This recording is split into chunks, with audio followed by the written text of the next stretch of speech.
मैं उस भाषा का सबसे पहले सम्मान करता हूँ। यह भाषा की जननी संस्कृत भाषा जो हुई उसी के उद्गम से यह बाहर निकली है और इस भाषा का अभिप्राय राष्ट्रीय भाषा से लिया गया है। राष्ट्र का संबोधन हिंदी से किया जाता है।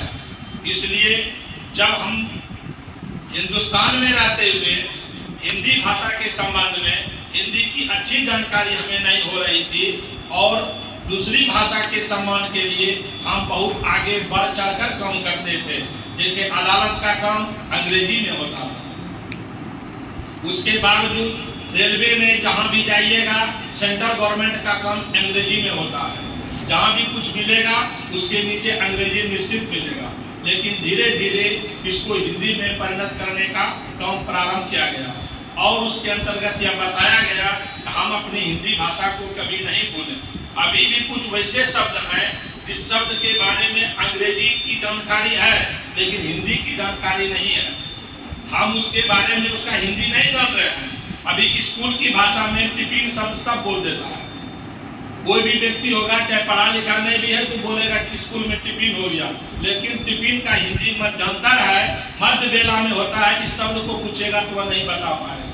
जैसे स्टेशन शब्द होता है, स्टेशन शब्द का सभी लोग प्रयोग करेंगे लेकिन उसका हिंदी अगर प्रयोग करने के लिए कहिएगा कि स्टेशन का हिंदी क्या होता है, बहुत ऐसे आदमी नहीं जानते हैं। क्या होता है स्टेशन का हिंदी? धूम्र सकट विश्रामालय। देखिए हिंदी उसका किस तरह का है, लेकिन हम अंग्रेजी जानते हैं। अंग्रेजी उसका हम जानते हैं लेकिन हिंदी उसका हम नहीं जान रहे हैं। और वैसे शब्द का अगर हिंदी कह दिया जाता है हिंदी आप बताइए, हिंदी में हिंदुस्तान में रहते हुए हिंदी भूल जाते हैं। तो इस तरह से हिंदी के सम्मान के लिए, राजभाषा को सम्मान देने के लिए हिंदी दिवस का आयोजन किया गया और हिंदी दिवस के दिन हम अपनी राजभाषा का स्मरण करते हैं और याद करते हैं कि हमारी हिंदी भाषा जो है वह विलुप्त नहीं हो जाए। अर्थात उसके संबंध में हमें इस प्रकार की जानकारी मिले कि हम आदि से लेकर जानकारी को रखते रहें।